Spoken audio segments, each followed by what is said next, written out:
Fraternity Malappuram ജില്ലാ committee കഴിഞ്ഞ കുറച്ച് ദിവസങ്ങളായി ജില്ലയുടെ വിവിധ ഭാഗങ്ങളിൽ നടത്തിക്കൊണ്ടിരിക്കുന്ന നിവർത്തന പ്രക്ഷോഭ പരിപാടിയുടെ സമാപന സമ്മേളനത്തിൻ്റെ അധ്യക്ഷൻ ഫ്രട്ടേണിറ്റിയുടെ ജില്ലാ ജനറൽ സെക്രട്ടറി ബാസിത്ത് താനൂർ, ഈ പ്രക്ഷോഭ ജാഥയ്ക്ക് നേതൃത്വം കൊടുത്ത ഫ്രട്ടേണിറ്റിയുടെ മലപ്പുറം ജില്ലാ പ്രസിഡന്റ് ജംഷീൽ അബൂബക്കർ, പാർട്ടിയുടെ മലപ്പുറം ജില്ലാ വൈസ് പ്രസിഡന്റ് ആരിഫ് ചുണ്ടയിൽ, FITUവിൻ്റെ ജില്ലാ പ്രസിഡന്റ് ഖാദർ അങ്ങാടിപ്പുറം, വിമൻ ജസ്റ്റിസിൻ്റെ ജില്ലാ ജനറൽ സെക്രട്ടറി ജസീല KP, പ്രവാസി വെൽഫെയറിൻ്റെ ജില്ലാ പ്രസിഡന്റ് ഹസനുൽ ബന്ന മുതുവല്ലൂർ, പാർട്ടിയുടെ മണ്ഡലം പ്രസിഡന്റ് ഫാറൂഖ് മക്കരപ്പറമ്പ്, വേദിയിലുള്ള മറ്റ് പാർട്ടി നേതാക്കന്മാരെ, ഫ്രട്ടേണിറ്റിയുടെ വിവിധ ഉത്തരവാദിത്തങ്ങൾ വഹിക്കുന്ന പ്രിയപ്പെട്ടവരെ, സുഹൃത്തുക്കളെ, നാട്ടുകാരെ, എല്ലാവർക്കും എൻ്റെ സ്നേഹാഭിവാദ്യങ്ങൾ ആദ്യമായി നേർന്നുകൊള്ളുന്നു. മലപ്പുറം ജില്ലയെ സംബന്ധിച്ചിടത്തോളം ദീർഘകാലമായി ഈ ജില്ലയിൽ പലതരത്തിലുള്ള പ്രക്ഷോഭങ്ങൾ ജില്ലയുടെ വികസനവുമായി ബന്ധപ്പെട്ട് നടന്നു വരുന്നുണ്ട്. പലപ്പോഴും ആ വികസന പോരാട്ടങ്ങൾ, പ്രക്ഷോഭങ്ങളെ കേരളം ആകെ ശ്രദ്ധിക്കുന്നത് SSLC പരീക്ഷയുടെ ഫലം പുറത്തു വന്നതിന് ശേഷം +1 അഡ്മിഷൻ കിട്ടാത്ത വലിയ ഒരു എണ്ണം കുട്ടികൾ കേരളത്തിൻ്റെ മുമ്പിൽ ഒരു പൊതു ചോദ്യചിഹ്നമായി മാറുന്ന ഘട്ടത്തിൽ മാത്രമാണ് മലപ്പുറം ജില്ലയുടെ വികസന പിന്നാക്കാവസ്ഥ കേരളം ചർച്ച ചെയ്യുന്നത്. അതല്ലാത്ത സന്ദർഭങ്ങളിലെല്ലാം മലപ്പുറത്തെക്കുറിച്ച് നടക്കുന്ന ചർച്ച അങ്ങേയറ്റം പ്രതിലോമകരമാണ്. ഈ ജില്ലയെ ഭീകര മുദ്ര പതിപ്പിച്ചും വർഗീയ നിറങ്ങൾ ചാർത്തിയും സംഘടിതമായി നടക്കുന്ന മറ്റു പ്രചാരണങ്ങളാണ് മലപ്പുറവുമായി ബന്ധപ്പെട്ട് കേരളത്തിൽ പലപ്പോഴും ഉയർന്നു വരുന്നത്. എന്നാൽ മലപ്പുറം ജില്ലയെ ശ്രദ്ധിച്ചാൽ കേരളത്തിലെ മറ്റൊരു ജില്ലക്കുമില്ലാത്ത അനവധിയായ പരാധീനതകൾ നിലനിൽക്കുന്ന, എന്നാൽ കേരളത്തിൽ ഏറ്റവും കൂടുതൽ ജനങ്ങൾ താമസിക്കുന്ന ഒരു ജില്ലയായി മലപ്പുറത്തെ നമുക്ക് കാണാൻ കഴിയും.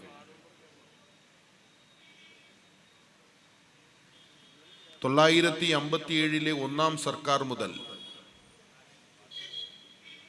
ഇപ്പോൾ കേരളം ഭരിച്ചുകൊണ്ടിരിക്കുന്ന പിണറായി വിജയന്റെ നേതൃത്വത്തിലുള്ള ഇടതുപക്ഷ സർക്കാർ വരെയുള്ള നിരവധി ഗവൺമെന്റുകൾ ഈ കാലയളവിൽ ഭരണം നടത്തിയിട്ടുണ്ട് എന്ന് നമുക്കറിയാം. ആ സർക്കാരുകൾ കേരളത്തിൽ വലിയ തോതിലുള്ള വികസന പ്രവർത്തനങ്ങൾ ഈ ഗവൺമെന്റുകളുടെ കാലയളവിൽ ഉണ്ടായിട്ടുണ്ട്. സ്വാഭാവികമായ വികസനവും പ്രത്യേകമായ തീരുമാനങ്ങളുടെ അടിസ്ഥാനത്തിലുണ്ടായ വികസന പ്രവർത്തനങ്ങളുമുണ്ട്.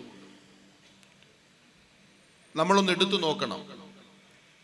ആ വികസന പ്രവർത്തനങ്ങളിൽ ഏതെങ്കിലും ഒന്ന് മലപ്പുറം ജില്ലയിൽ സംഭവിച്ചിട്ടുണ്ടോ എന്നതാണ്. യാദൃച്ഛികമായി അങ്ങനെ സംഭവിക്കില്ല. കാരണം ഈ സംസ്ഥാനത്ത് ജീവിക്കുന്ന 3.5 കോടിയിൽ അധികം വരുന്ന ജനങ്ങൾ, 350 ലക്ഷം ജനങ്ങൾ എടുത്താൽ അതിൽ ഏതാണ്ട് 45 ലക്ഷം ജനങ്ങൾ താമസിക്കുന്ന ഒരു ജില്ല സ്വാഭാവികമായി ഒഴിവാക്കപ്പെടുകയില്ല. അപ്പോൾ എന്തോ ഒരു ബോധപൂർവമായ തീരുമാനം ഈ ഒഴിവാക്കപ്പെടലിൻ്റെ പിന്നിലുണ്ട് എന്ന് നമുക്ക് മനസ്സിലാക്കാൻ കഴിയും. അതുകൊണ്ട് വളരെ യാദൃച്ഛികമായി സംഭവിച്ച ഒരു പിന്നാക്കാവസ്ഥ എന്ന നിലക്ക് മലപ്പുറത്തിന്റെ വികസന പ്രശ്നത്തെ നോക്കിക്കാണാൻ പാടില്ല. നമ്മുടെ ഭരണകൂടങ്ങൾ വളരെ വ്യക്തതയോടുകൂടി സ്വീകരിച്ച പക്ഷപാത നിലപാട്, വിവേചന നിലപാട്, അതൊന്നുകൊണ്ട് മാത്രമാണ് 65 വർഷങ്ങളോളം നീളുന്ന കേരളത്തിന്റെ വികസന യാത്രയിൽ മലപ്പുറം ജില്ല ഇടം പിടിക്കാതെ പോയത് എന്ന് നമ്മൾ മനസ്സിലാക്കണം. അതുകൊണ്ട് ഫ്രറ്റേണിറ്റി നടത്തുന്ന ഈ പ്രക്ഷോഭ യാത്രയ്ക്ക് ആ നിലക്ക് ചരിത്രപരമായ ഒരു പ്രാധാന്യമുണ്ട് എന്ന് ഞാൻ മനസ്സിലാക്കുന്നു. ഈ ജാഥ തലക്കെട്ടായി സ്വീകരിച്ചത് നിവർത്തന പ്രക്ഷോഭം എന്നാണ്. നമുക്കറിയാം, കേരളത്തിന്റെ നവോത്ഥാന പോരാട്ടത്തിൽ ഇടം പിടിച്ച ഒരു പ്രയോഗമാണ് നിവർത്തന പ്രക്ഷോഭം. ശ്രീ ചിത്തിര തിരുനാൾ തിരുവിതാംകൂറിൽ രാജാവായിരിക്കുമ്പോൾ തിരുവിതാംകൂറിലെ ജനങ്ങളിൽ ഏറ്റവും കൂടുതൽ പിന്നാക്കാവസ്ഥ അനുഭവിക്കുന്ന 3 സമുദായങ്ങൾ, മുസ്ലിങ്ങൾ, ക്രൈസ്തവർ, ഈഴവർ, ഈ 3 വിഭാഗങ്ങൾക്ക് തിരുവിതാംകൂറിലെ ഭരണ നിർവഹണത്തിൽ പങ്കാളിത്തമുണ്ടായിരുന്നില്ല, കാര്യമായ പങ്കാളിത്തമുണ്ടായിരുന്നില്ല. ശ്രീമൂലം പ്രജാസഭയിലോ തിരുവിതാംകൂർ അസംബ്ലിയിലോ ഇത്തരം ജനവിഭാഗങ്ങളുടെ പ്രശ്നങ്ങൾ വേണ്ടവണ്ണം ഉന്നയിച്ച് ചർച്ച ചെയ്യാൻ കഴിയുന്ന ഒരു സാഹചര്യം ഉണ്ടായിരുന്നില്ല. ആ സന്ദർഭത്തിലാണ് അവഗണിക്കപ്പെടുന്ന ജനവിഭാഗങ്ങൾ ഒരു രാഷ്ട്രീയ പോരാട്ടത്തിന് തയ്യാറായത്. മഹാത്മാഗാന്ധിയുടെ നേതൃത്വത്തിൽ നിയമനിഷേധ പ്രസ്ഥാനം നമ്മുടെ രാജ്യത്ത് നടക്കുന്നുണ്ട്, ബ്രിട്ടീഷ് രാജിനെതിരായി. അതൊരു സ്വാതന്ത്ര്യ സമര പ്രക്ഷോഭത്തിന്റെ ഒരു ഭാഗമാണ്. അതേസമയം നമ്മുടെ നാട്ടിലെ നാട്ടുരാജാക്കന്മാർ ഈ രാജ്യത്തെ ജനവിഭാഗങ്ങളെ തുല്യതയോടുകൂടി പരിഗണിക്കാൻ വിമുഖത കാണിക്കുകയും സവർണ പക്ഷപാതപരമായ ഭരണ നടപടികളുമായി മുന്നോട്ട് പോവുകയും ചെയ്യുന്ന സാഹചര്യത്തിലാണ് നിവർത്തന പ്രക്ഷോഭം ഉണ്ടാകുന്നത്. ആ പ്രക്ഷോഭം ഉന്നയിച്ച അവകാശങ്ങൾ, അവഗണിക്കപ്പെടുന്ന ജനവിഭാഗങ്ങൾക്ക് പ്രത്യേകമായ റിസർവേഷൻ വേണം, സർക്കാർ സർവീസിൽ, വിദ്യാഭ്യാസ അവസരങ്ങളിൽ റിസർവേഷൻ വേണം. ഈ റിസർവേഷൻ സമ്പ്രദായത്തെ പ്രയോഗവൽക്കരിക്കുന്നതിനുള്ള ഒരു സംവിധാനം ഉണ്ടായിരുന്നില്ല. നിവർത്തന പ്രക്ഷോഭത്തിന്റെ ഏറ്റവും സുപ്രധാനമായ റിസൾട്ടാണ് PSC, പബ്ലിക് സർവീസ് കമ്മീഷൻ എന്ന് പറയുന്നത്. അങ്ങനെയാണത് നിലവിൽ വന്നത്. ആ രാഷ്ട്രീയ ശക്തി തുടർന്ന് നടന്ന തെരഞ്ഞെടുപ്പിൽ ഭൂരിപക്ഷവും നേടി. 3 ജനവിഭാഗങ്ങൾ ഒരുമിച്ച് നിന്ന്, അവഗണിക്കപ്പെടുന്ന 3 ജനവിഭാഗങ്ങൾ ഒരുമിച്ച് നിന്നൊരു തെരഞ്ഞെടുപ്പിനെ നേരിട്ടപ്പോൾ ആ തെരഞ്ഞെടുപ്പിൽ ഏറ്റവും വലിയ കക്ഷിയായി മാറാൻ അവർക്ക് സാധിച്ചു. പക്ഷേ കേരളത്തിലെ സവർണ മേലാളന്മാർ അവർ അടങ്ങിയിരുന്നില്ല. അവർ ഭിന്നിപ്പുണ്ടാക്കി. പട്ടംതാണുപിള്ളയുടെ നേതൃത്വത്തിൽ ഈ കക്ഷിയെ പിളർത്തി അന്നത്തെ ഗവൺമെന്റ് രൂപീകരണത്തിനുള്ള ശ്രമങ്ങളിൽ നിന്ന് തന്നെ അതിനെ തകർത്ത ഒരു വഞ്ചനയുടെ ചരിത്രം കൂടി നിവർത്തന പ്രക്ഷോഭത്തിന്റെ ബാക്കി പത്രമായി കേരള രാഷ്ട്രീയത്തിലുണ്ട്. ഫ്രറ്റേണിറ്റി വീണ്ടും ഒരു നിവർത്തന പ്രക്ഷോഭ മുദ്രാവാക്യം ഉയർത്തുമ്പോൾ നമ്മുടെ സമൂഹത്തെ, കേരളത്തെ നിർണയിക്കുന്നതിൽ പങ്കുവഹിച്ച ഒരു ചരിത്ര സമരത്തെ വീണ്ടും അവതരിപ്പിക്കുമ്പോൾ അന്നു നിലനിന്നതിനേക്കാൾ ഭീകരമായ വിവേചനമാണ് മലപ്പുറവും മലബാറും അഭിമുഖീകരിക്കുന്നത് എന്ന് കൂടി നമ്മൾ കാണണം. നമ്മുടെ രാജ്യത്ത് നിലനിന്നിരുന്ന വിവേചനത്തെ ചോദ്യം ചെയ്യുന്നതിന് വേണ്ടി ഉയർത്തപ്പെട്ട സമരമുദ്രാവാക്യമാണ് നിവർത്തന പ്രക്ഷോഭം. ആ നിവർത്തന പ്രക്ഷോഭം ചെറുതല്ലാത്ത ഫലം നമ്മുടെ സാമൂഹ്യ രാഷ്ട്രീയ മണ്ഡലത്തിൽ ഉണ്ടാക്കിയിട്ടുണ്ടെങ്കിൽ ഞാൻ ഉറച്ചു വിശ്വസിക്കുന്നു, മലപ്പുറത്തെ ഫ്രട്ടേണിറ്റിയുടെ പ്രവർത്തകർ ഈ ജില്ലയുടെ 4 ഭാഗങ്ങളിലും നടന്നു തീർത്ത് ഈ ജില്ലയിലെ ജനങ്ങളുമായി സംവദിച്ച് മലബാറിന്റെ വികസന പിന്നാക്കാവസ്ഥയ്ക്ക് അന്ത്യം കുറിക്കുന്നതിന് വേണ്ടി ആരംഭിച്ച 2ാം നിവർത്തന പ്രക്ഷോഭം മലബാറിന്റെ ചരിത്രത്തിൽ ഒരു പുതിയ വിപ്ലവത്തിന് കാരണമാകുമെന്നാണ് ഞാൻ ഉറച്ചു വിശ്വസിക്കുന്നത്. ചിലപ്പോൾ സമരം ആരംഭിക്കുന്നത് എവിടെ നിന്നാണ്? സമരം ആരംഭിക്കേണ്ടത് സമരാവശ്യങ്ങൾ ജനങ്ങളെ പഠിപ്പിച്ചുകൊണ്ടാണ്. ഞങ്ങൾ വിവേചനം അനുഭവിക്കുന്നു, ഞങ്ങൾ പിന്നാക്കാവസ്ഥ അനുഭവിക്കുന്നു, ഞങ്ങൾ ക്രൂരമായ പക്ഷപാതിത്വത്തിന് വിധേയരാകുന്നു എന്ന് ജനങ്ങൾക്ക് മനസ്സിലാകുമ്പോഴാണ് സമരം പൊട്ടിപ്പുറപ്പെടുന്നത്. അതുകൊണ്ടൊരു സമരം ആരംഭിക്കുന്നത് സർക്കാർ ഓഫീസുകളുടെ മുന്നിൽ നിന്നല്ല. ഒരു സമരം തുടങ്ങുന്നതും ഒടുങ്ങുന്നതും ഗവൺമെന്റ് ഓഫീസുകളുടെ മുന്നിൽ നിന്നല്ല. സമരം ആരംഭിക്കുന്നത് ജനങ്ങളുടെ ഇടയിൽ നിന്നാണ്. ഞാൻ ഈ സമരത്തിന്റെ മറ്റൊരു മാതൃകയായി കാണുന്നത്, ഈ സമരം ഒരു സർക്കാർ ഓഫീസിന്റെ പടിക്കൽ തുടങ്ങി ഒടുങ്ങുന്നതല്ല. മലപ്പുറത്തെ 45 ലക്ഷം വരുന്ന ജനങ്ങളോട് അവരുടെ മനസ്സിനോട് സംവദിക്കുന്ന ഒരു സമര രീതിയാണ് ഈ സമരം സ്വീകരിച്ചത് എന്നതും മറ്റൊരു ചരിത്രപരമായി ഇടം നേടുന്ന കാര്യമാണ്. അത് ഇവിടെ നിന്ന് ഇനി നമ്മൾ മുന്നോട്ടാണ് പോകേണ്ടത്. ഇവിടെ നിന്ന് നമുക്കിനി അങ്ങോട്ട് സഞ്ചരിക്കേണ്ടതുണ്ട്, ധാരാളമായി സഞ്ചരിക്കേണ്ടതുണ്ട്. 7 സമരമുദ്രാവാക്യങ്ങളാണ് ഈ ജാഥ ഉന്നയിക്കുന്നത്. അതിന്റെ വിശദാംശങ്ങൾ ചെറിയ അളവിൽ എനിക്ക് മുമ്പ് സംസാരിച്ച ബാസിത്ത് വിശദീകരിച്ചു. ജാഥ ക്യാപ്റ്റനും അതിനെക്കുറിച്ച് ദീർഘമായി നിങ്ങളോട് പറയുമെന്നാണ് ഞാൻ കരുതുന്നത്.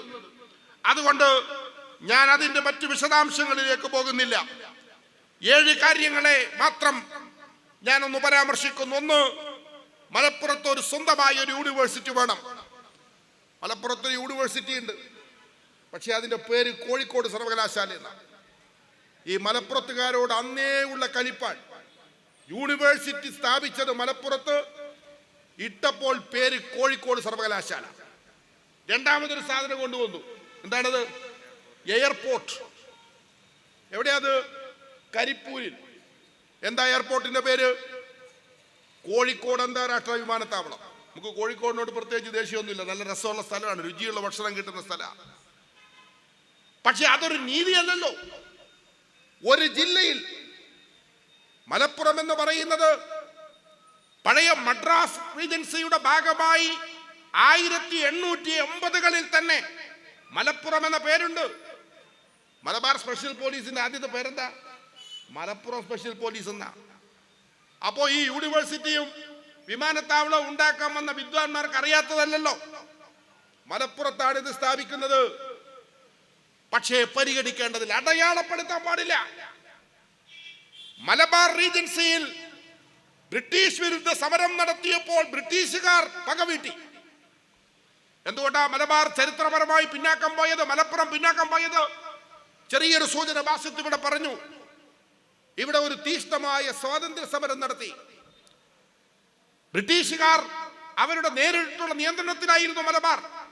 തിരുവിതാംകൂറും കൊച്ചിയും രാജഭരണത്തിലായിരുന്നു. നാട്ടുരാജാക്കന്മാർ ബ്രിട്ടന് കപ്പം കൊടുത്ത് അവർ തന്നെ ഭരിക്കുകയായിരുന്നു, കൊച്ചിയിലും തിരുവിതാംകൂറിലും.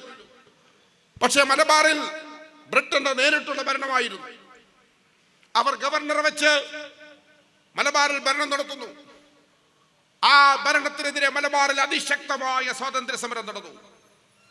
ആ സ്വാതന്ത്ര്യ സമരം അത് ബ്രിട്ടീഷുകാർക്ക് ചില്ലറ പ്രയാസമല്ല ഉണ്ടാക്കിയത്. കീഴടങ്ങാത്ത ഒരു സമര പോരാട്ടം. വാരിയം കുന്നനെ പോലെ, ആലി മുസ്ലിയാരെ പോലെ, വെളിയങ്കോട് ഉമർ ഖാദിയെ പോലെ, മമ്പുറം സയ്യിദ് അലവി തങ്ങളെ പോലെ, അദ്ദേഹത്തിന്റെ മകൻ ഫസൽ പൂക്കോയ തങ്ങളെ പോലെ മലബാറിന്റെ സമര പോരാട്ടത്തിന് നേതൃത്വം കൊടുത്ത വിപ്ലവകാരികൾ അവർ കീഴടങ്ങിയില്ല. അവർ ഒത്തുതീർപ്പിന് തയ്യാറായില്ല. കപ്പം നൽകി ഞങ്ങൾ ഭരിച്ചു കൊള്ളാമെന്നല്ല പറഞ്ഞത്. ദൈവത്തിന്റെ ഭൂമിയിൽ കപ്പം പിരിക്കാൻ നീ ആരടാ എന്ന വെളിയങ്കോട്ട ഉമർ ഖാദി ബ്രിട്ടീഷുകാരോട് ചോദിച്ചത്. അല്ലാതെ കപ്പം തന്ന് ഞങ്ങൾ വിരിക്കാമെന്നല്ല. അതുകൊണ്ട് ബ്രിട്ടൻ അത് വലിയ അസ്വസ്ഥത ഉണ്ടാക്കി, ഗവർണർമാർക്ക് വലിയ ബുദ്ധിമുട്ടുണ്ടാക്കി. ഈ പ്രദേശത്തെ കൈകാര്യം ചെയ്യണം. അതിനുവേണ്ടി അന്ന് മലബാറിൽ ഒരു സവർണ സേന ഉണ്ടായിരുന്നു. ആ സവർണ സേനയാണ് മലപ്പുറം സ്പെഷ്യൽ പോലീസും മലബാർ സ്പെഷ്യൽ പോലീസുമായി മാറിയത്. അന്ന് ഇവിടുത്തെ മാപ്പിളമാരെ അമർച്ച ചെയ്യാൻ ഉണ്ടാക്കിയ സവർണ സേനക്ക് ബ്രിട്ടൻ പേരുമാറ്റം നൽകിയതാണ് MSP. സ്വാതന്ത്ര്യം കിട്ടി കുറെ നാളായിട്ട് വിരിച്ചുവിട്ടിട്ടില്ല. ഈ നാട്ടുകാരോടുള്ള നമ്മുടെ ഭരണകൂടത്തിന്റെ സമീപനം, ബ്രിട്ടൻ ആസാം റൈഫിൾസ് ഉണ്ടാക്കി. അങ്ങ് ആസാമിൽ അവിടെയും വലിയ സ്വാതന്ത്ര്യ സമരം ഉണ്ടായപ്പോൾ അമർച്ച ചെയ്യാൻ വേണ്ടി ഉണ്ടാക്കിയതാണ്. രണ്ടാമത് ഇവിടെ ഉണ്ടാക്കിയത് മലബാറില. സ്വാതന്ത്ര്യം കഴിയുമ്പോൾ ഇത് പിരിച്ചുവിടണ്ടേ? പിരിച്ചുവിട്ടില്ല. കാരണം എന്താ? ഈ പ്രദേശത്തെ ജനങ്ങളോട് സ്വാതന്ത്ര്യാനന്തരമുണ്ടായ ഭരണകൂടത്തിന്റെ മുൻവിധി, വംശീയമായ മുൻവിധി, അതാണ് ഇത്തരം സേനകളെ നിലനിർത്തിയതിന് കാരണം. ഞാൻ പറഞ്ഞത് ഈ പേരുകളും നാളുകളും എല്ലാം എല്ലാവർക്കും അറിയാം. പക്ഷെ ഈ പ്രദേശത്തെ പരിഗണിക്കാൻ പാടില്ല.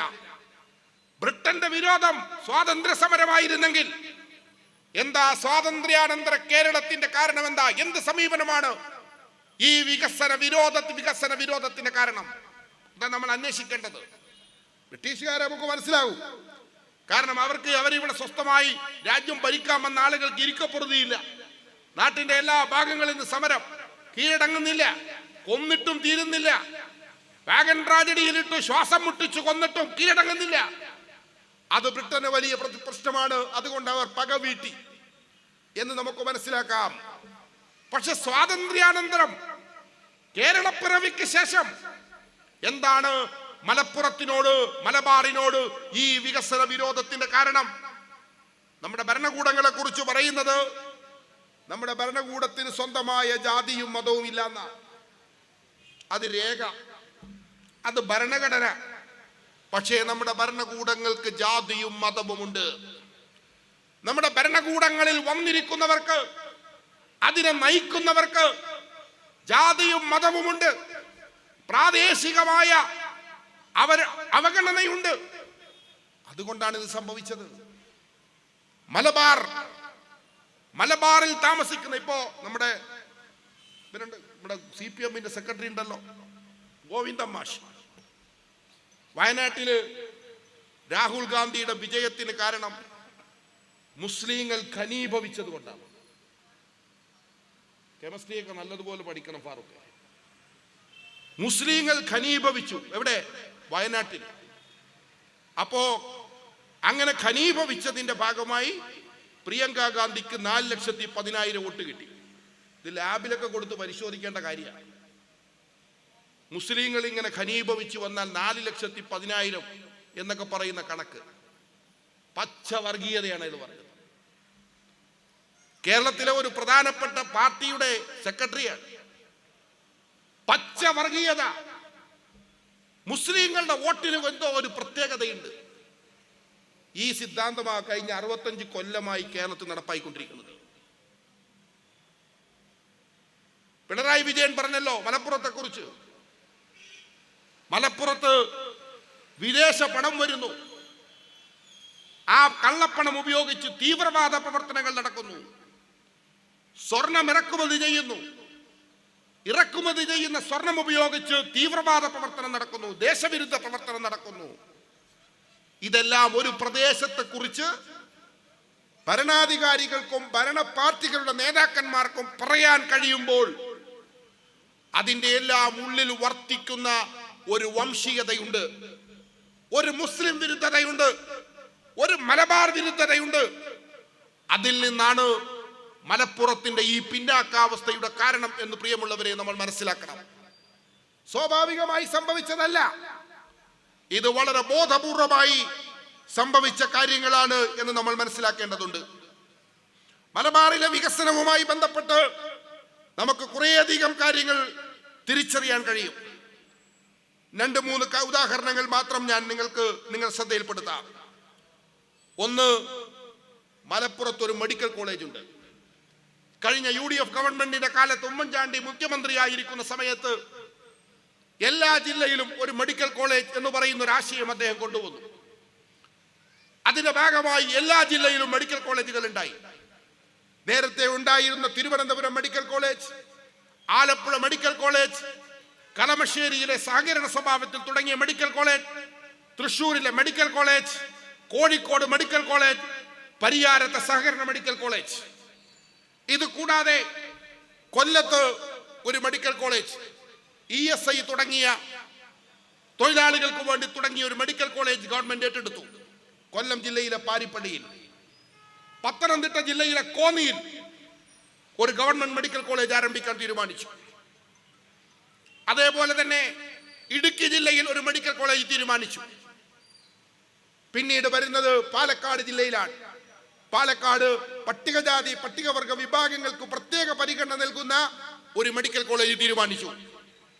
കാസർഗോഡാണ് പിന്നെ മെഡിക്കൽ കോളേജ് പോണ്ടത്. കാസർഗോഡ് തീരുമാനിച്ചു. മലപ്പുറത്തും തീരുമാനിച്ചു. നിങ്ങൾ ഈ മെഡിക്കൽ കോളേജ് തീരുമാനിച്ച് ഓരോ പ്രദേശത്തും പോയി നോക്കൂ. ഒന്ന്, എൻ്റെ വീടിന് വളരെ അടുത്താണ് പാരിപ്പള്ളി എന്ന് പറയുന്ന സ്ഥലം.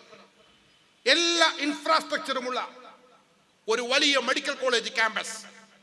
ഇൻഫ്രാസ്ട്രക്ചർ ഉണ്ട്, പക്ഷേ രോഗികളില്ല, ഡോക്ടർമാരില്ല, അവിടെ ആരും ചികിത്സിക്കാൻ ഇപ്പൊ പോകാറില്ല. പനി, തലവേദന, ജലദോഷം, കഫക്കെട്ട്, മൂക്കടപ്പ് തുടങ്ങിയ രോഗങ്ങൾക്കാണ് പാരിപ്പള്ളി മെഡിക്കൽ കോളേജിൽ ആളുകൾ പോവുക. കാര്യം അതിന് 45 കിലോമീറ്റർ അപ്പുറത്ത് വളരെ സർവസജ്ജമായ തിരുവനന്തപുരം മെഡിക്കൽ കോളേജ് സ്പെഷ്യാലിറ്റി ബ്ലോക്കോട് കൂടി പ്രവർത്തിക്കുന്നുണ്ട്.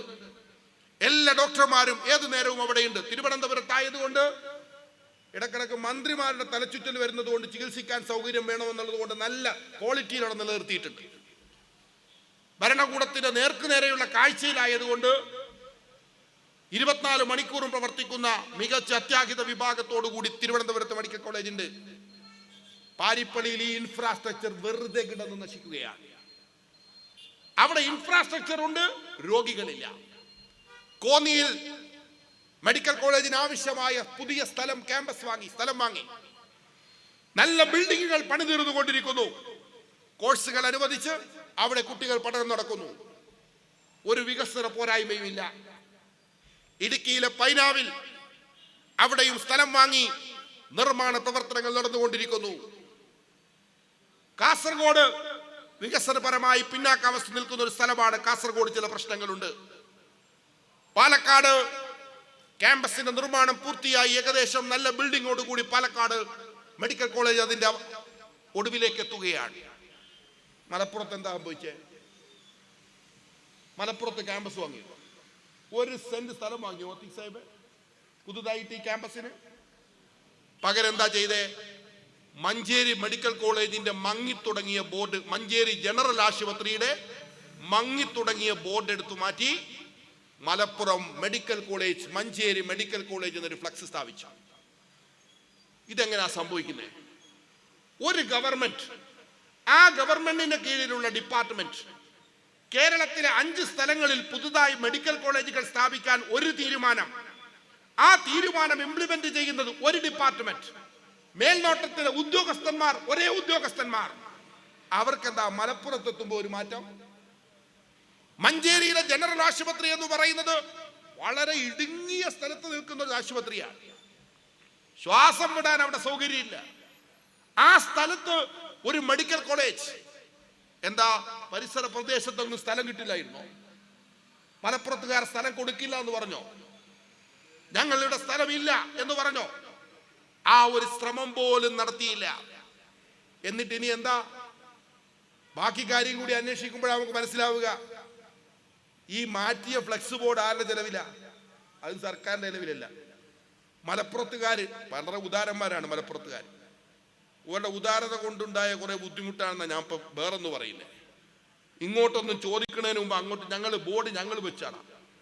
മെഡിക്കൽ കോളേജിൽ 2 വാർഡ് ഞങ്ങളുടെ വക, മുസ്ലിം ലീഗും ആകുന്നത് പോലെ പൈസ പിരിച്ചു ഓരുടെ വക, ഓരുടെ സംഭാവന. അതിനൊന്നും അല്ല പാർട്ടി. പാർട്ടികൾ ഉണ്ടാകേണ്ടത് സർക്കാരിൽ നിന്ന് ജനങ്ങൾക്ക് കിട്ടേണ്ട ആവശ്യങ്ങൾ സമയാസമയത്ത് വാങ്ങിച്ചെടുക്കാനാണ്, അല്ലാണ്ട് നാട്ടാരുടെ നിന്ന് പിരിവ് നടത്തിയിട്ട് കൊടുക്കാനല്ല.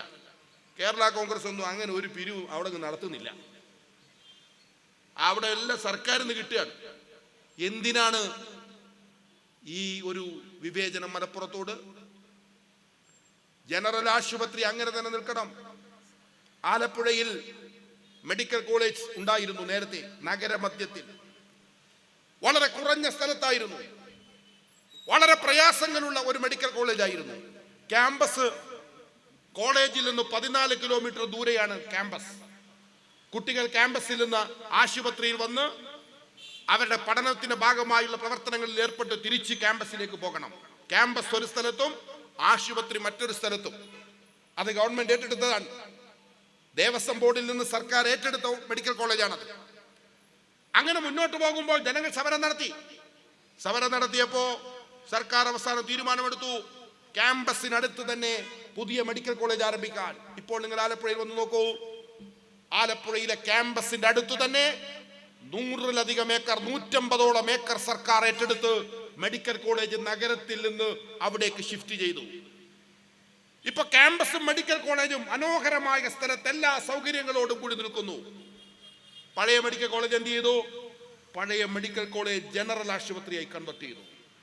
13 കിലോമീറ്റർ ഇപ്പുറത്ത് സർവസജ്ജമായ മെഡിക്കൽ കോളേജ്, ഇപ്പുറത്ത് നനമനോഹരമായ ജനറൽ ആശുപത്രി. ഇതെന്താ മലപ്പുറത്തിന് ഈ അവകാശം ഇല്ലേ? മഞ്ചേരി ജനറൽ ആശുപത്രി നിലനിർത്തിക്കൊണ്ട് മലപ്പുറത്ത് സൗകര്യപ്രദമായ സ്ഥലം ഏറ്റെടുത്ത് ഒരു പുതിയ മെഡിക്കൽ കോളേജ് എന്തുകൊണ്ട് ആരംഭിച്ചില്ല? ഇവിടെയാണ് നമ്മൾ വിവേചനത്തെ അടയാളപ്പെടുത്തേണ്ടത്.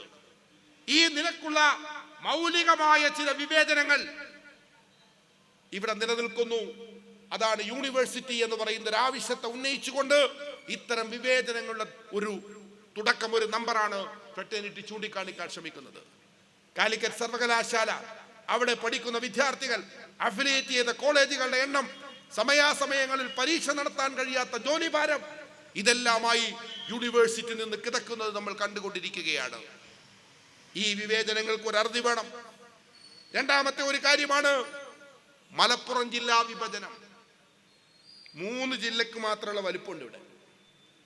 45 ലക്ഷം എന്ന് പറഞ്ഞാൽ കേരളത്തിൽ ശരാശരി എല്ലാ ജില്ലകളിലെയും പോപ്പുലേഷൻ 12, 13, 14 ലക്ഷമാണ്. 3 ജില്ലക്കുള്ള ആളുകളുണ്ട് ഇവിടെ. ഈ ജില്ല വിഭജിക്കണം എന്നൊരാവശ്യം ഉന്നയിച്ചാൽ അതെങ്ങനെയാണ് ഒരു തീവ്രവാദ ആവശ്യമാകുന്നത്? വെൽഫെയർ പാർട്ടി തുടക്കം മുതൽ മലബാർ കേന്ദ്രീകരിച്ച് പുതിയ റവന്യൂ ജില്ലകൾ വേണമെന്നാവശ്യപ്പെട്ടുകൊണ്ട് പ്രക്ഷോഭത്തിൽ നിൽക്കുന്നൊരു പാർട്ടിയാണ്. ആ ആവശ്യങ്ങളോട് ഈ സർക്കാരുകൾ തുറന്ന സമീപനം സ്വീകരിച്ചിട്ടില്ല. പക്ഷെ നിങ്ങൾ ശ്രദ്ധിക്കണം, തിരുവനന്തപുരം ജില്ല വിഭജിച്ച് 2 ജില്ല ഉണ്ടാക്കണം, നെയ്യാറ്റിൻകര കേന്ദ്രീകരിച്ച് പുതിയ ജില്ല രൂപീകരിക്കണമെന്ന് പറഞ്ഞ് ഒരു കമ്മിറ്റി ഉണ്ടാക്കി. ആ കമ്മിറ്റി ഒരു വലിയ നിവേദനം ഉണ്ടാക്കി. നിവേദനവുമായി അവർ മുഖ്യമന്ത്രി പിണറായി വിജയനെ പോയി കണ്ടു. മുഖ്യമന്ത്രിക്ക് നിവേദനം കൊടുത്തു. മുഖ്യമന്ത്രിയുടെ പ്രതികരണം മുഴുവൻ അദ്ദേഹം വായിച്ചു നോക്കിയിട്ട് പറഞ്ഞു, ന്യായമായ ആവശ്യമാണ്, അനുഭാവപൂർണമായ സമീപനം സർക്കാർ സ്വീകരിക്കും, വിശദ പഠനങ്ങൾക്ക് വേണ്ടി ഗവൺമെന്റ് ഡിപ്പാർട്ട്മെന്റിന് നിവേദനം ഹാൻഡ് ഓവർ ചെയ്യുന്നു. നെയ്യാറ്റിൻകരയിലെ കുറച്ച് സാധാരണക്കാരായ മനുഷ്യരാണ് കമ്മിറ്റി ഉണ്ടാക്കിപ്പോയത്. മലപ്പുറത്തെ MLA ആയിരുന്ന, നിലമ്പൂരിലെ MLA ആയിരുന്ന മുൻ MLA PV അൻവർ, അദ്ദേഹത്തിന് വെളിപാട് കിട്ടിയതിന് ശേഷം മലപ്പുറം ജില്ല 2 ആക്കണമെന്ന് പറഞ്ഞു. മുപ്പത് നേരത്തെ അപ്പുറത്ത് നിന്നപ്പോ ഒന്നും അതിൽ അഭിപ്രായക്കാരനായിരുന്നു. പിന്നീട് അദ്ദേഹം അവിടെ നിന്ന് പുറത്തു വന്നപ്പോ അദ്ദേഹത്തിന് തോന്നി ജനങ്ങൾ ഉന്നയിക്കുന്ന ആവശ്യം ന്യായമാണ്. കൂട്ടത്തിൽ അൻവർ പറഞ്ഞു ജില്ല 2 ആക്കണം. നേരത്തെ പറഞ്ഞ മാഷിയുടെ പ്രസ്താവന അൻവർ വർഗീയ തീവ്രവാദികളുടെ കയ്യിൽപ്പെട്ടിരിക്കുന്നു. പത്രക്കാരി ചോദിച്ചു, എന്താ അങ്ങനെ പറയാനുള്ള കാരണം? മലപ്പുറം ജില്ല 2 ആക്കണമെന്ന് അൻവർ പറഞ്ഞില്ലേ? തിരുവനന്തപുരം ജില്ല 2 ആക്കണമെന്ന് പറഞ്ഞാൽ ന്യായമായ ജനകീയ ആവശ്യം. മലപ്പുറം ജില്ലയിൽ 2 ജില്ല വേണം, 3 ജില്ല വേണമെന്ന് പറഞ്ഞാൽ മുസ്ലിം തീവ്രവാദത്തിന്റെ, ഖനീഭവിച്ച മുസ്ലിം തീവ്രവാദത്തിന്റെ ഡിമാൻഡ്. ഇത് പറയുന്നത് സർക്കാരും സർക്കാരിനെ നയിക്കുന്ന പാർട്ടിയുടെ നേതാക്കന്മാരുമാണ്. അപ്പൊ എന്താണ് ഈ വിവേചനം? ഒരു കാര്യം തിരുവനന്തപുരത്തിന് ഒരു ഭാഷ, മലപ്പുറത്തെത്തുമ്പോൾ അത് മറ്റൊരു ഭാഷയിലാകുന്നത് നമ്മുടെ ഭരണകൂടങ്ങൾക്ക് ജാതിയുണ്ട്, മതമുണ്ട്, പ്രദേശമുണ്ട്, പ്രാദേശികമായ വിവേചനമുണ്ട് എന്നതിന്റെ സൂചനയാണ്. അതുപോലെയാണ് ഇവിടെ +1 വിദ്യാഭ്യാസവും വിദ്യാഭ്യാസവുമായി ബന്ധപ്പെട്ട വിഷയം. ദക്ഷിണ കേരളത്തിൽ സീറ്റ് ഒഴിഞ്ഞു കിടക്കുന്നു. ഏത് അപേക്ഷ കൊടുത്താലും കുട്ടികൾക്ക് കിട്ടും. മാർക്ക് കുറഞ്ഞ കുട്ടികൾക്ക് പോലും അവൻ ഓപ്റ്റ് ചെയ്യുന്ന സ്കൂളിൽ അഡ്മിഷൻ കിട്ടും. അവസാനം കുട്ടികളെ സ്കൂളുകൾ പിടിച്ചുകൊണ്ട് വരികയാണ്. കാര്യം വേക്കന്റ് ആവുന്നു. എയ്ഡഡ് സ്കൂളുകളിലൊക്കെ വേക്കന്റ് ആയി കിടന്നാൽ അധ്യാപക തസ്തികകളെ ബാധിക്കുമെന്നതുകൊണ്ട് അധ്യാപകരും മാനേജ്മെന്റും ഇറങ്ങിയിട്ട് കുട്ടികളെ പിടിച്ചുകൊണ്ട് വന്ന് അഡ്മിഷൻ കൊടുക്കുന്നു. മലപ്പുറത്ത് കുട്ടികൾ സ്കൂളുകളുടെ മുന്നിൽ കാത്തു കിടക്കുന്നു. ഞങ്ങൾ നൽകിയ അപേക്ഷ മുഴുവൻ A+, എവിടെങ്കിലും മതി ഒരു അഡ്മിഷൻ എന്ന് നിലവിളിക്കുന്നു ഒരു ഡിപ്പാർട്ട്മെന്റ്. വിദ്യാഭ്യാസ വകുപ്പ് മന്ത്രി ശിവൻകുട്ടി, തിരുവനന്തപുരത്തും ശിവൻകുട്ടി, മലപ്പുറത്തും ശിവൻകുട്ടി. തിരുവനന്തപുരത്ത് ആവശ്യത്തിന് സീറ്റ്, കൊല്ലത്തും ആലപ്പുഴയിലും പത്തനംതിട്ടയിലും കോട്ടയത്തും ഇടുക്കിയിലും ആവശ്യത്തിലധികം സീറ്റ്. മലപ്പുറത്ത് സീറ്റില്ല. ഇത് ചൂണ്ടിക്കാണിക്കുമ്പോൾ പറയുന്നു തീവ്രവാദികളുടെ സ്വരമാണിത്, തീവ്രവാദികളിൽ നിന്ന് രൂപപ്പെടുത്തി വരുന്ന സ്വരമാണിത്. പ്രിയമുള്ളവരെ, ഈ വിവേചനങ്ങൾ എല്ലാ അതിരുകളും ലംഘിച്ച് നഗ്നമായ വിവേചനം ഇവിടെ അടിച്ചേൽപ്പിക്കപ്പെടുകയാണ്. ശിവൻകുട്ടിയുടെ കണക്ക് കഴിഞ്ഞ പ്രാവശ്യം നമ്മളൊരു കണക്ക് കേട്ടു. ശിവൻകുട്ടി മലപ്പുറത്ത് കണക്ക് കൂട്ടിയതിൽ പ്രശ്നമാണ്. ലഭ്യമായ അപേക്ഷയും ബാക്കിയുള്ള സീറ്റും തമ്മിൽ കൂട്ടി നോക്കിയിട്ട് ശിവൻകുട്ടി പറഞ്ഞു 3000 സീറ്റ് അധികമാണ്. അല്ലേ വാസിത്തെ? 2000-3000 സീറ്റ് അധികം എന്നാ ശിവൻകുട്ടി പറഞ്ഞേ. നമ്മൾ അദ്ദേഹത്തോട് പറഞ്ഞു കണക്ക് പഠിപ്പിച്ച മാഷിന്റെ കുഴപ്പമാണ്. ശിവൻകുട്ടി അല്ല ശരിക്ക് പറയേണ്ടത്, മാഷിനെയാണ് പറയേണ്ടത്. അവസാനം മൂപ്പിനെ പിടിച്ചിരുത്തി കണക്ക് കൂട്ടിക്കൊടുത്തപ്പോൾ ശിവൻകുട്ടി പറഞ്ഞു 3000 സീറ്റിന്റെ കുറവുണ്ട്. എന്തൊക്കെ പാടാ നമുക്ക്. വിദ്യാഭ്യാസ മന്ത്രിമാരെ കണക്ക് പഠിപ്പിക്കേണ്ട ഉത്തരവാദിത്വം കൂടി നമ്മുടെ മണ്ടയ്ക്ക് വന്നു ചേർന്നിരിക്കുന്നു എന്ന ദൗർഭാഗ്യകരമായ സ്ഥിതിയാണ്. അങ്ങനെ എവിടുന്നൊക്കെയോ നുള്ളിപ്പിറക്കി കുട്ടികളെ കസേരയിലും മേശയിലും അവിടെ ഇവിടെയും ഒക്കെ ആയിട്ട് ഇരുത്തിയിട്ട് ഒരു +1 ബാച്ച് ആരംഭിച്ചു. ഇതൊരു ജില്ലയോട് കാണിക്കുന്ന അവഗണനയാണ്, വിവേചനമാണ്. ഈ പ്രശ്നങ്ങളിലെല്ലാം 2 തരം നീതി നിലനിൽക്കുന്നു എന്ന് നമുക്ക് മനസ്സിലാക്കാൻ കഴിയും. ഭരണകൂടങ്ങൾ ബോധപൂർവമായി ഈ സംസ്ഥാനത്ത് വിഭജിച്ചിരിക്കുകയാണ്. വലിയൊരു ജനവിഭാഗം ജനങ്ങൾക്ക് പ്രാഥമികമായ ആവശ്യങ്ങൾ പോലും നൽകില്ല എന്ന് പറയുകയാണ്. ഇപ്പൊ ഏറ്റവും ഒടുവിലൊരു സംഭവം നമ്മുടെ മുമ്പിലുണ്ട്. കേരളത്തിൽ 4 എയർപോർട്ടുണ്ട്. തിരുവനന്തപുരം, കൊച്ചി, കോഴിക്കോട്, കണ്ണൂർ 4 അന്തർദേശീയ വിമാനത്താവളങ്ങൾ. ഈ 4 അന്തർദേശീയ വിമാനത്താവളങ്ങളിൽ 3 ഇൻഫ്രാസ്ട്രക്ചർ അധികമാണ്. ധാരാളം ഇൻഫ്രാസ്ട്രക്ചർ, സൗകര്യങ്ങൾ ധാരാളം. പക്ഷേ കോഴിക്കോട് വിമാനത്താവളത്തിൽ പരിമിതമായ സൗകര്യം. എന്നിട്ട് നമ്മൾ നോക്കൂ, ഹജ്ജിന്റെ എംബാർക്കേഷൻ പ്രഖ്യാപിച്ചു. കൊച്ചി, കോഴിക്കോട്, കണ്ണൂർ. കൊച്ചിയിൽ നിന്നും കണ്ണൂരിൽ നിന്നും ഹജ്ജിന് പോകുന്നവരെക്കാൾ 40,000 രൂപ കൂടുതൽ കോഴിക്കോട്ടിൽ നിന്ന് പോകുന്നവർ നൽകണം. കോഴിക്കോട്ടിൽ നിന്ന് ഹജ്ജിന് പോകുന്നവർ 40,000 രൂപ അധികം നൽകണം. എന്താ ഇതിന്റെ കാരണം? എന്താ ഇതിന്റെ ന്യായം? സർക്കാരുകൾ വിശദീകരിക്കുന്നില്ല. സർക്കാരുകൾക്ക് അത് പറയാൻ ന്യായമില്ല.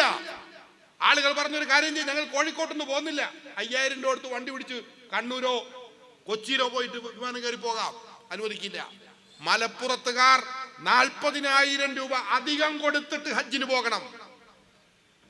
കേന്ദ്ര സർക്കാരും സംസ്ഥാന സർക്കാരുകളും ഒരേപോലെയാണ് ഈ പ്രദേശത്തെ നോക്കിക്കാണുന്നത് എന്നതിന്റെ തെളിവാണ്.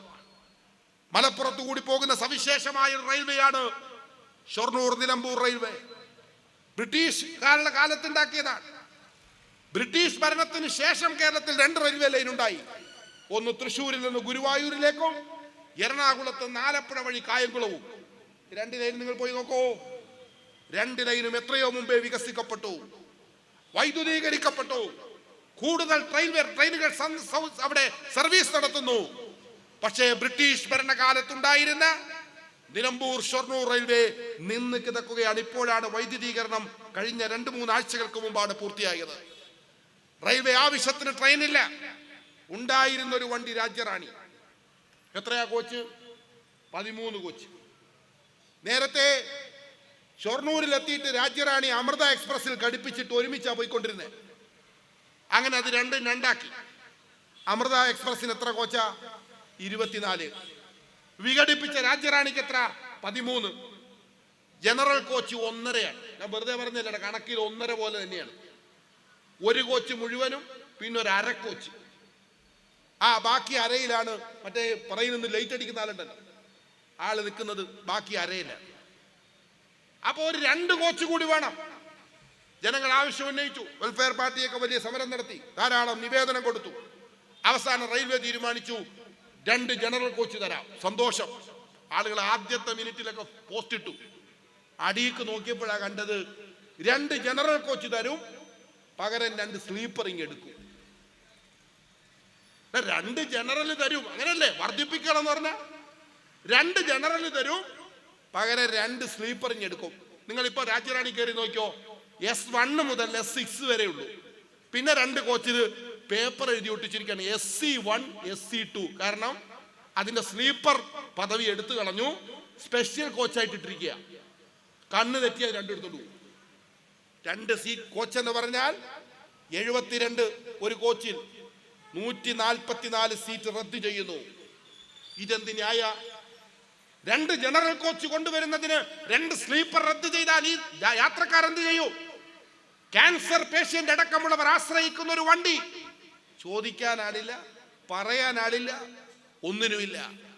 വെൽഫെയർ പാർട്ടിയുടെ നേതാക്കന്മാർ പാലക്കാട് ഡിവിഷൻ മാനേജറെ പോയി കണ്ട് ആ നിമിഷത്തിൽ തന്നെ നിവേദനം കൊടുത്തു. പ്രക്ഷോഭം ഞങ്ങൾ നടത്തും, റെയിൽവേ തടയും തുടങ്ങിയ കാര്യങ്ങൾ ബോധ്യപ്പെടുത്തിയപ്പോഴാണ് റെയിൽവേ ഡിവിഷണൽ മാനേജർ പറഞ്ഞത് തൽക്കാലത്തേക്ക് എടുക്കുന്നുമില്ല, ഇനി അങ്ങോട്ട് തരുന്നുമില്ല, നിന്നിടത്ത് നിൽക്കട്ടെ. എന്തൊരന്യായമാണ്! എന്താ അടിസ്ഥാന കാരണം? ഈ റെയിൽവേ ലൈനിലെ ഒരു റെയിൽവേ സ്റ്റേഷനിലും 13ൽ കൂടുതൽ കോച്ച് നിർത്തിയിടാനുള്ള മര്യാദക്കുള്ള സ്ഥലമില്ല. നൂറ്റാണ്ടിന്റെ പഴക്കമുള്ള റെയിൽവേ ലൈനാ. ബാക്കിയുള്ളിടത്ത് 26-30 കോച്ചുകൾ നിർത്തിയിടാൻ സൗകര്യമുണ്ടാകുമ്പോ മലപ്പുറത്തെ സവിശേഷമായ റെയിൽവേ ലൈൻ എന്താ ഈ 13ൽ നിർത്തിയിരിക്കുന്നത്? റെയിൽവേയുടെ പൈസ ഇല്ലാഞ്ഞിട്ടാ? കാശില്ലാഞ്ഞിട്ടാ? റെയിൽവേയുടെ എങ്ങനെ പൈസ ഇല്ലെന്നെങ്ങനെ പറഞ്ഞാൽ ഇനി വേറെ ചിലർ പൈസ പിരിച്ചു കൊടുക്കാൻ സാധ്യതയുണ്ട്. ദയവ് ചെയ്ത് അവരോടൊക്കെ പറയാനുള്ളത്, നിങ്ങൾ പൈസ പിരിച്ചു കൊടുക്കരുത്, സമരം ചെയ്ത് നമ്മൾ ഇത് നേടും എന്നാണ് അത്തരക്കാരോട് എനിക്ക് സന്ദർഭത്തിൽ പറയാനുള്ളത്. സമരത്തിന് തയ്യാറായി നിന്നാ മതി, സമരം ചെയ്ത് തന്നെ ഇത് നേടണം. ഈ നിലക്കുള്ള ഭീകരമായ അനീതിയാണ് മലപ്പുറം ജില്ലയുമായി ബന്ധപ്പെട്ട് നടന്നുകൊണ്ടിരിക്കുന്നത്. പക്ഷേ പ്രിയമുള്ളവരെ, ഒരു കാര്യത്തിൽ നിങ്ങൾക്ക് സന്തോഷിക്കാം, ഒരു കാര്യത്തിൽ അവഗണനയില്ല. എന്താണ്? അതാണ് ഈ ജില്ലക്ക് ഭീകരവാദ തീവ്രവാദ മുദ്ര ചാർത്തുന്നതിൽ മറ്റൊരു ജില്ലയും പരിഗണിച്ചില്ലെങ്കിലും മലപ്പുറം ജില്ലയെ ഒന്നാമതായി പരിഗണിക്കും. നമ്മുടെ മുഖ്യമന്ത്രി ഡൽഹിയിൽ പോയി നടത്തിയ പത്രസമ്മേളനം വിവാദമായി. എഴുതി കൊടുത്ത ആൾ മാറിപ്പോയതാണെന്ന്, മാറിയ ആൾ എഴുതി കൊടുത്തതാണെന്നൊക്കെ പറഞ്ഞിട്ടുള്ള സാധനം ഉണ്ടല്ലോ. ആ പത്രസമ്മേളനത്തിൽ എന്താ പറഞ്ഞത്? മലപ്പുറം ജില്ല ഒരു ഭീകരവാദ കേന്ദ്രമാണ്, NIA-യുടെ സവിശേഷ ശ്രദ്ധ വേണ്ട കേന്ദ്രമാണ്, കേന്ദ്ര അന്വേഷണ ഏജൻസികൾ ശ്രദ്ധിക്കേണ്ട സ്ഥലമാണ്. കൂടെ നിന്ന ഒരു MLA അയാൾ ആരാണ്ട് തല്ലിയപ്പോ അയാളുടെ സ്വത്തും മോഷ്ടിച്ചോണ്ട് പോയത് പിടിച്ചെടുക്കാത്ത പോലീസിനെതിരെ അന്വേഷിച്ചു പോയി. അവസാനം അതിലെ ചില കാര്യങ്ങൾ അദ്ദേഹം പറഞ്ഞപ്പോ ആ വ്യക്തി അടക്കം തീവ്രവാദത്തിന്റെ ഏജന്റാക്കി മാറ്റി. ഈ ജില്ലയെ ഭീകരവാദമാക്കുന്നതിൽ ഒരു ഇളവും ഒരു വീഴ്ചയും സർക്കാരിന്റെ ഭാഗത്ത് നിന്നില്ല. മലപ്പുറം ജില്ലയിൽ കേസ് കുറവാണ്. കേരളത്തിലെ 13 ജില്ലയിലും കേസ് ധാരാളം. മലപ്പുറം ജില്ലയിൽ കേസില്ല. ആ പരാതി പരിഹരിക്കാൻ വേണ്ടിയിട്ടാണ് സുജിത് ദാസിനെ അയച്ചത്. മലപ്പുറത്തുകാർ വിഷമിക്കേണ്ട, കേസിന്റെ എണ്ണം കുറയുന്നില്ല. സുജിത് ദാസിനെ അയച്ചു. എടാ പോയിട്ട് ഒരു FIR വരുന്നതിന് 4 എണ്ണാക്കിട്ടോ. വെറുതെ റോട്ടുമേ നടക്കുന്ന കുട്ടികളെ പിടിച്ചിട്ട് 4 കേസ് വെറുതെ കൊടുക്കൂ. എത്ര പേരാ രക്തസാക്ഷികൾ? താനൂരിലെ താമർ ജഫ്രി, അതേപോലെ തന്നെ എടവണ്ണയിലെ റിസാൻ, അതേപോലെ എത്ര കേസുകളാണ് സുജിത് ദാസ് മലപ്പുറത്തിന് ഉണ്ടാക്കി തന്നത്. അവിടെ ഒരു പക്ഷപാതിത്വവുമില്ല. ഈ ജില്ലയോടുള്ള മുൻവിധി ഭരണകൂട യന്ത്രങ്ങൾ ഉപയോഗിച്ച് നടപ്പിലാക്കാൻ വേണ്ടിയാണ് പോലീസ് സേന ശ്രമിച്ചത് എന്ന് നിങ്ങൾക്കറിയാം. പ്രിയമുള്ളവരെ, നമ്മുടെ സർക്കാരുകൾ ഇപ്പോൾ സവിശേഷമായി കേരളം ഭരിച്ചുകൊണ്ടിരിക്കുന്ന ഇടതുപക്ഷ സർക്കാർ ഈ ജില്ലയെ, ഈ ജില്ലയിലെ ജനങ്ങളെ, ഈ ജില്ലയിലെ സാമൂഹ്യ പ്രസ്ഥാനങ്ങളെ തകർത്ത് തരിപ്പണമാക്കാൻ ശ്രമിച്ചുകൊണ്ടിരിക്കുകയാണ്. ഇടതുപക്ഷം ഇപ്പോൾ നടത്തിക്കൊണ്ടിരിക്കുന്ന സോഷ്യൽ എഞ്ചിനീയറിംഗ്, അപകടകരമായ ഒരു സോഷ്യൽ എഞ്ചിനീയറിംഗ് ആണ് CPM നടത്തിക്കൊണ്ടിരിക്കുന്നത്. ഒരു ഭാഗത്ത് മുസ്ലിങ്ങളെ ഭീകരവാദികളാക്കിക്കൊണ്ട് മുസ്ലിങ്ങൾ തീവ്രവാദികളാണ്, കുഴപ്പക്കാരാണ് എന്ന് സ്ഥാപിക്കുന്ന നിരന്തരമായ പ്രസ്താവനകൾ നടത്തിക്കൊണ്ടിരിക്കുകയാണ്. എന്താണ് അതിന്റെ ഉദ്ദേശമെന്ന് നിങ്ങൾക്കറിയാം. വരാൻ പോകുന്ന 2 തെരഞ്ഞെടുപ്പുകളിൽ, തദ്ദേശ നിയമസഭാ തെരഞ്ഞെടുപ്പിൽ CPM-ന്റെ ഇലക്ഷൻ പ്ലാനിന്റെ ഭാഗമായിട്ടാണത്. മുസ്ലിം ജനവിഭാഗത്തെ പ്രതിസ്ഥാനത്ത് നിർത്തി ഇതര മതവിഭാഗങ്ങളുടെ വോട്ട് കൺസോളിഡേറ്റ് ചെയ്യുക എന്ന രാഷ്ട്രീയ ലക്ഷ്യത്തോടു കൂടിയാണ് CPM പ്രവർത്തിച്ചുകൊണ്ടിരിക്കുന്നത്. ആ സിദ്ധാന്തത്തിന്റെ രാസശാലയിലാണ് ഈ ഘനീഭവിച്ച മുസ്ലിം വന്നത്. വയനാട്ടിൽ ഘനീഭവിച്ചു എന്ന് പറയുന്നത്, മലപ്പുറത്തിന്റെ ഉള്ളടക്കത്തിൽ തീവ്രവാദമുണ്ടെന്ന് പറയുന്നത്, ഇതെല്ലാം ഈ സിദ്ധാന്തത്തിന്റെ ഭാഗമായി വരുന്നതാണ്. അത് ഒരു ഭാഗത്ത് നടപ്പാക്കിക്കൊണ്ടിരിക്കുമ്പോൾ തന്നെ മലബാറിലെ മുസ്ലിം ജനതയെ തകർത്ത് ഛിന്നഭിന്നമാക്കാൻ CPM ശ്രമിക്കുന്നു. മലബാറിലെ മുസ്ലിങ്ങളിൽ വലിയ തോതിൽ സ്വാധീനമുള്ള സമസ്ത കേരള ജംഇയ്യത്തുൽ ഉലമയെ 2 കഷ്ണമാക്കി മാറ്റാൻ വേണ്ടി CPM ശ്രമിച്ചുകൊണ്ടിരിക്കുന്നു.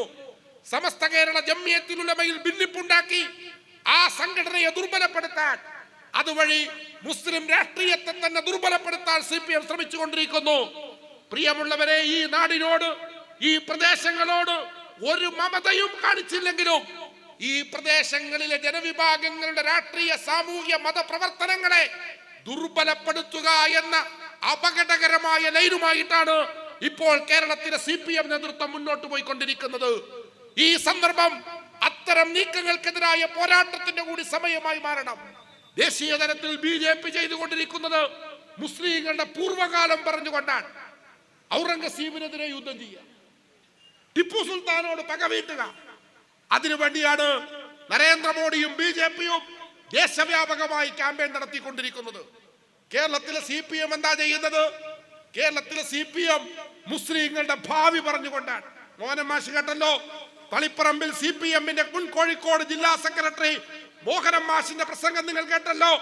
അദ്ദേഹം സദസ്സിനോട് ചോദിക്കുകയാണ്, സദസ്സിലിരിക്കുന്നവരോട് അദ്ദേഹം ചോദിക്കുകയാണ്, ഒരു നിമിഷം എല്ലാവരും ഒന്ന് കണ്ണടച്ചാളി.